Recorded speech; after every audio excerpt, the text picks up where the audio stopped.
हिंदू धर्म में कहते हैं कि ब्रह्मा जी जन्म देने वाले, विष्णु पालने वाले और शिव वापस ले जाने वाले देवता हैं। भगवान विष्णु तो जगत के पालनहार हैं। वे सभी के दुख दूर कर उनको श्रेष्ठ जीवन का वरदान देते हैं। जीवन में किसी भी तरह का संकट हो या धरती पर किसी भी तरह का संकट खड़ा हो गया हो, तो विष्णु ही उसका समाधान खोजकर उसे हल करते हैं। भगवान विष्णु ने ही नरसिंह अवतार लेकर एक और जहां अपने भक्त प्रहलाद को बचाया था, वहीं क्रूर हिरण्यकश्यपु से प्रजा को मुक्ति दिलाई थी। उसी तरह वराह अवतार लेकर उन्होंने महाभयंकर हिरण्याक्ष का वध करके देव, मानव और अन्य सभी को भयमुक्त किया था। उन्होंने ही महाबली और मायावी राजा बलि से देवताओं की रक्षा की थी।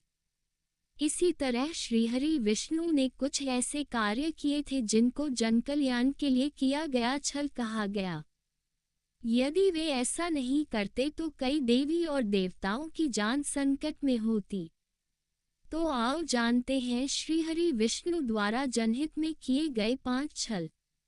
भस्मासुर के साथ छल। भस्मासुर का नाम सुनकर सभी को उसकी कथा याद हो आई होगी। भस्मासुर के कारण भगवान शंकर की जान संकट में आ गई थी। हालांकि भस्मासुर का नाम कुछ और था, लेकिन भस्म करने का वरदान प्राप्त करने के कारण उसका नाम भस्मासुर पड़ गया। भस्मासुर एक महापापी असुर था। उसने अपनी शक्ति बढ़ाने के लिए भगवान शंकर की घोर तपस्या की और उनसे अमर होने का वरदान मांगा, लेकिन भगवान शंकर ने कहा कि तुम कुछ और मांग लो। तब भस्मासुर ने वरदान मांगा कि मैं जिसके भी सिर पर हाथ रखूं वह भस्म हो जाए।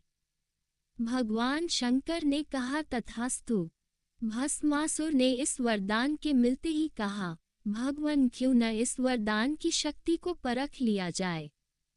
तब वह स्वयं शिवजी के सिर पर हाथ रखने के लिए दौड़ा। शिवजी भी वहां से भागे और विष्णु जी की शरण में छुप गए। तब विष्णु जी ने एक सुंदर स्त्री का रूप धारण कर भस्मासुर को आकर्षित किया। भस्मासुर शिव को भूलकर उस सुंदर स्त्री के मोहपाश में बंध गया। मोहिनी स्त्री रूपी विष्णु ने भस्मासुर को खुद के साथ नृत्य करने के लिए प्रेरित किया। भस्मासुर तुरंत ही मान गया। नृत्य करते समय भस्मासुर मोहिनी की ही तरह नृत्य करने लगा और उचित मौका देखकर विष्णु जी ने अपने सिर पर हाथ रखा। शक्ति और काम के नशे में चूर भस्मासुर ने जिसकी नकल की और भस्मासुर अपने ही प्राप्त वरदान से भस्म हो गया। यहाँ छुपे थे शिव। भस्मासुर से बचने के लिए भगवान शंकर वहां से भाग गए। उनके पीछे भस्मासुर भी भागने लगा। भागते भागते शिवजी एक पहाड़ी के पास रुके और फिर उन्होंने इस पहाड़ी में अपने त्रिशूल से एक गुफा बनाई और वे फिर उसी गुफा में छिप गए। बाद में विष्णु जी ने आकर उनकी जान बचाई। माना जाता है कि वह गुफा जम्मू से 150 किलोमीटर दूर त्रिकुटा की पहाड़ियों पर है। इन खूबसूरत पहाड़ियों को देखने से ही मन शांत हो जाता है। इस गुफा में हर दिन सैकड़ों की तादाद में शिव भक्त शिव की आराधना करते हैं।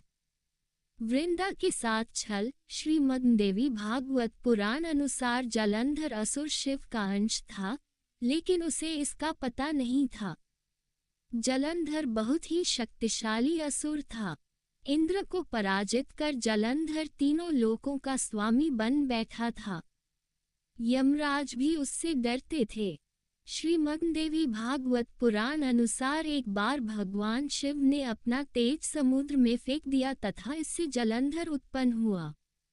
माना जाता है कि जलंधर में अपार शक्ति थी और उसकी शक्ति का कारण थी उसकी पत्नी वृंदा। वृंदा के पतिव्रत धर्म के कारण सभी देवी देवता मिलकर भी जलंधर को पराजित नहीं कर पा रहे थे। जलंधर को इससे अपने शक्तिशाली होने का अभिमान हो गया और वह वृंदा के पतिव्रत धर्म की अवहेलना करके देवताओं के विरुद्ध कार्य कर उनकी स्त्रियों को सताने लगा। जलंधर को मालूम था कि ब्रह्मांड में सबसे शक्तिशाली कोई है तो वे हैं देवों के देव महादेव। जलंधर ने खुद को सर्वशक्तिमान रूप में स्थापित करने के लिए क्रमशः पहले इंद्र को परास्त किया और त्रिलोकाधिपति बन गया। इसके बाद उसने विष्णु लोक पर आक्रमण किया। जलंधर ने विष्णु को परास्त कर देवी लक्ष्मी को विष्णु से छीन लेने की योजना बनाई। इसके चलते उसने बैकुंठ पर आक्रमण कर दिया, लेकिन देवी लक्ष्मी ने जलंधर से कहा कि हम दोनों ही जल से उत्पन्न हुए हैं, इसलिए हम भाई बहन हैं। देवी लक्ष्मी की बातों से जलंधर प्रभावित हुआ और लक्ष्मी को बहन मानकर बैकुंठ से चला गया। इसके बाद उसने कैलाश पर आक्रमण करने की योजना बनाई और अपने सभी असुरों को इकट्ठा किया और कैलाश जाकर देवी पार्वती को पत्नी बनाने के लिए प्रयास करने लगा। इससे देवी पार्वती क्रोधित हो गईं और तब महादेव को जलंधर से युद्ध करना पड़ा, लेकिन वृंदा के सतीत्व के कारण भगवान शिव का हर प्रहार जलंधर निष्फल कर देता था। अंत में देवताओं ने मिलकर योजना बनाई और भगवान विष्णु जलंधर का वेश धारण करके वृंदा के पास पहुंच गए। वृंदा भगवान विष्णु को अपना पति जलंधर समझकर उनके साथ पत्नी के समान व्यवहार करने लगी। इससे वृंदा का पतिव्रत धर्म टूट गया और शिव ने जलंधर का वध कर दिया। विष्णु द्वारा सतीत्व भंग किए जाने पर वृंदा ने आत्मदाह कर लिया। तब उसकी राख के ऊपर तुलसी का एक पौधा जन्मा। तुलसी देवी वृंदा का ही स्वरूप है, जिसे भगवान विष्णु लक्ष्मी से भी अधिक प्रिय मानते हैं। भारत के पंजाब प्रांत में वर्तमान जलंधर नगर जलंधर के नाम पर ही है। जलंधर में आज भी असुर राज जलंधर की पत्नी देवी वृंदा का मंदिर मोहल्ला कोट किशनचंद में स्थित है। मान्यता है कि यहाँ एक प्राचीन गुफा थी जो सीधी हरिद्वार तक जाती थी। माना जाता है कि प्राचीन काल में इस नगर के आसपास 12 तालाब हुआ करते थे। नगर में जाने के लिए नाव का सहारा लेना पड़ता था। मोहिनी बनकर किया असुरों के साथ छल। जब इंद्र दैत्यों के राजा बलि से युद्ध में हार गए, तब हताश और निराश हुए देवता ब्रह्मा जी को साथ लेकर श्रीहरि विष्णु के आश्रय में गए और उनसे अपना स्वर्गलोक वापस पाने के लिए प्रार्थना करने लगे। श्रीहरि ने कहा कि आप सभी देवतागण दैत्यों से सुलह कर लें और उनका सहयोग पाकर मद्रांचल को मथानी तथा वासुकी नाग को रस्सी बनाकर क्षीरसागर का मंथन करें। समुद्र मंथन से जो अमृत प्राप्त होगा उसे पिलाकर मैं आप सभी देवताओं को अजर अमर कर दूंगा। तत्पश्चात ही देवता दैत्यों का विनाश करके पुनः स्वर्ग का आधिपत्य पा सकेंगे। देवताओं के राजा इंद्र दैत्यों के राजा बलि के पास गए और उनके समक्ष समुद्र मंथन का प्रस्ताव रखा और अमृत की बात बताई। अमृत के लालच में आकर दैत्य ने देवताओं का साथ देने का वचन दिया। देवताओं और दैत्यों ने अपनी पूरी शक्ति लगाकर मद्रांचल पर्वत को उठाकर समुद्र तट पर लेकर जाने की चेष्टा की, लेकिन नहीं उठा पाए। तब श्रीहरि ने उसे उठाकर समुद्र में रख दिया। मद्रांचल को मथानी एवं वासुकी नाग की रस्सी बनाकर समुद्र मंथन का शुभ कार्य आरंभ हुआ। श्री विष्णु की नजर मथानी पर पड़ी, जो कि अंदर की ओर धंसती चली जा रही थी। ये देखकर उन्होंने स्वयं कच्छप बनाकर अपनी पीठ पर मद्रांचल पर्वत को रख लिया। तत्पश्चात समुद्र मंथन से लक्ष्मी, कौस्तुभ, पारिजात, सुरा, धन्वंतरी, चंद्रमा, पुष्पक, ऐरावत, पांचजन्य, शंख, रंभा, कामधेनु, उच्चैःश्रवा और अंत में अमृत कुंभ निकले, जिसे लेकर धन्वंतरी जी आए। उनके हाथों से अमृत कलश छीनकर दैत्य भागने लगे ताकि देवताओं से पूर्व अमृत पान करके वे अमर हो जाएं। दैत्यों के बीच कलश के लिए झगड़ा शुरू हो गया और देवता हताश खड़े थे। श्री विष्णु अति सुंदर नारी का रूप धारण करके देवता और दैत्यों के बीच पहुंच गए और उन्होंने अमृत को समान रूप से बांटने का प्रस्ताव रखा। दैत्यों ने मोहित होकर अमृत का कलश श्री विष्णु को सौंप दिया। मोहिनी रूपधारी विष्णु ने कहा कि मैं जैसे भी विभाजन का कार्य करूं, चाहे वह उचित हो या अनुचित, तुम लोग बीच में बाधा उत्पन्न न करने का वचन दो, तभी मैं इस काम को करूंगी। सभी ने मोहिनी रूपी भगवान की बात मान ली। देवता और दैत्य अलग अलग पंक्तियों में बैठ गए। मोहिनी रूप धारण करके विष्णु ने छल से सारा अमृत देवताओं को पिला दिया, लेकिन इससे दैत्यों में भारी आक्रोश फैल गया। असुर राज बलि के साथ छल। असुरों के राजा बलि की चर्चा पुराणों में बहुत होती है। वह अपार शक्तियों का स्वामी लेकिन धर्मात्मा था। दान पुण्य करने में वह कभी पीछे नहीं रहता था। उसकी सबसे बड़ी खामी यह थी कि उसे अपनी शक्तियों पर घमंड था और वह खुद को ईश्वर के समकक्ष मानता था और वह देवताओं का घोर विरोधी था। कश्यप ऋषि की पत्नी दिति के दो प्रमुख पुत्र हिरण्यकश्यप और हिरण्याक्ष थे। हिरण्यकश्यप के 4 पुत्र थे, अनुहल्लाद, हल्लाद, भक्त प्रहलाद और सहलाद। प्रहलाद के कुल में विरोचन के पुत्र राजा बलि का जन्म हुआ। राजा बलि का राज्य संपूर्ण दक्षिण भारत में था। उन्होंने महाबलीपुरम को अपनी राजधानी बनाया था। आज भी केरल में ओणम का पर्व राजा बलि की याद में ही मनाया जाता है। राजा बलि ने विश्वविजय की सोच कर अश्वमेध यज्ञ किया और इस यज्ञ के चलते उसकी प्रसिद्धि चारों ओर फैलने लगी। अग्निहोत्र सहित उसने 98 यज्ञ संपन्न कराए थे और इस तरह उसके राज्य और शक्ति का विस्तार होता ही जा रहा था।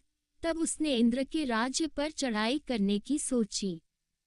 इस तरह राजा बलि ने 99वें यज्ञ की घोषणा की और सभी राज्यों और नगरवासियों को निमंत्रण भेजा। देवताओं की ओर गंधर्व और यक्ष होते थे, तो दैत्यों की ओर दानव और राक्षस। अंतिम बार हिरण्यकश्यपु के पुत्र प्रहलाद और उनके पुत्र राजा बलि के साथ इंद्र का युद्ध हुआ और देवता हार गए। तब संपूर्ण जम्बूद्वीप पर असुरों का राज हो गया। तब लेना पड़ा वामन अवतार। वामन ऋषि कश्यप तथा उनकी पत्नी अदिति के पुत्र थे। वे आदित्यों में 12वें थे। ऐसी मान्यता है कि वे इंद्र के छोटे भाई थे और राजा बलि के सौतेले भाई। विष्णु ने इसी रूप में जन्म लिया था। देवता बलि को नष्ट करने में असमर्थ थे। बलि ने देवताओं को यज्ञ करने जितनी भूमि ही दे रखी थी। तब सभी देवता विष्णु की शरण में गए। विष्णु ने कहा कि वह भी, बलि भी उनका भक्त है, फिर भी वे कोई युक्ति सोचेंगे। तब विष्णु ने अदिति के यहाँ जन्म लिया और एक दिन जब बलि यज्ञ की योजना बना रहा था तब वे ब्राह्मण वेश में वहां दान लेने पहुंच गए। उन्हें देखते ही शुक्राचार्य उन्हें पहचान गए। शुक्र ने उन्हें देखते ही बलि से कहा कि वे विष्णु हैं। मुझसे पूछे बिना कोई भी वस्तु उन्हें दान मत करना। लेकिन बलि ने शुक्राचार्य की बात नहीं सुनी और वामन के दान मांगने पर उनको 3 पग भूमि दान में दे दी। जब जल छोड़कर सब दान कर दिया गया, तब ब्राह्मण वेश में वामन भगवान ने अपना विराट रूप दिखा दिया। भगवान ने एक पग में भूमंडल नाप लिया, दूसरे में स्वर्ग और तीसरे के लिए बलि से पूछा कि तीसरा पग कहाँ रखूं। पूछने पर बलि ने मुस्कराकर कहा, इसमें तो कमी आपके ही संसार बनाने की हुई, मैं क्या करूं भगवान, अब तो मेरा सिर ही बचा है। इस प्रकार विष्णु ने उसके सिर पर तीसरा पैर रख दिया। उसकी भक्ति से प्रसन्न होकर विष्णु ने उसे पाताल में रसातल का कलियुग के अंत तक राजा बने रहने का वरदान दे दिया। तब बलि ने विष्णु से एक और वरदान मांगा। राजा बलि ने कहा कि भगवान, यदि आप मुझे पाताल लोक का राजा बना ही रहे हैं तो मुझे वरदान दीजिए कि मेरा साम्राज्य शत्रुओं के प्रपंचों से बचा रहे और आप मेरे साथ रहें। अपने भक्त के अनुरोध पर भगवान विष्णु ने राजा बलि के निवास में रहने का संकल्प लिया। पातालपुरी में राजा बलि के राज्य में 8 प्रहर भगवान विष्णु सशरीर उपस्थित रह उनकी रक्षा करने लगे और इस तरह बलि निश्चिंत होकर सोता था और संपूर्ण पातालपुरी में शुक्राचार्य के साथ रहकर एक नए धर्म राज्य की व्यवस्था संचालित करता है। माता पार्वती के साथ छल। माना जाता है कि बद्रीनाथ धाम कभी भगवान शिव और पार्वती का विश्राम स्थान हुआ करता था। यहाँ भगवान शिव अपने परिवार के साथ रहते थे, लेकिन श्रीहरि विष्णु को ये स्थान इतना अच्छा लगा कि उन्होंने इसे प्राप्त करने के लिए योजना बनाई। पुराण कथा के अनुसार सतयुग में जब भगवान नारायण बद्रीनाथ आए तब यहाँ बदरियों यानी बेर का वन था और यहाँ भगवान शंकर अपनी अर्धांगिनी पार्वती जी के साथ मजे से रहते थे। एक दिन श्रीहरि विष्णु बालक का रूप धारण कर जोर जोर से रोने लगे। उनके रुदन को सुनकर माता पार्वती को बड़ी पीड़ा हुई। वे सोचने लगी कि इस बीहड़ वन में ये कौन बालक रो रहा है, यह आया कहाँ से और इसकी माता कहाँ है। यही सब सोचकर माता को बालक पर दया आ गई। तब वे उस बालक को लेकर अपने घर पहुंची। शिवजी तुरंत ही समझ गए कि यह कोई विष्णु की लीला है। उन्होंने पार्वती से इस बालक को घर के बाहर छोड़ देने का आग्रह किया और कहा कि वह अपने आप ही कुछ देर रोकर चला जाएगा। लेकिन पार्वती माँ ने उनकी बात नहीं मानी और बालक को घर में ले जाकर चुप कराकर सुलाने लगी। कुछ ही देर में बालक सो गया। तब माता पार्वती बाहर आ गईं और शिवजी के साथ कुछ दूर भ्रमण पर चली गईं। भगवान विष्णु को इसी पल का इंतजार था। इन्होंने उठकर घर का दरवाजा बंद कर दिया। भगवान शिव और पार्वती जब घर लौटे तो द्वार अंदर से बंद था। इन्होंने जब बालक से द्वार खोलने के लिए कहा तब अंदर से भगवान विष्णु ने कहा कि अब आप भूल जाए भगवान, ये स्थान मुझे बहुत पसंद आ गया है, मुझे यही विश्राम करने दीजिए। अब आप यहाँ से केदारनाथ जाएं। तब से लेकर आज तक बद्रीनाथ यहाँ पर अपने भक्तों को दर्शन दे रहे हैं और भगवान शिव केदारनाथ में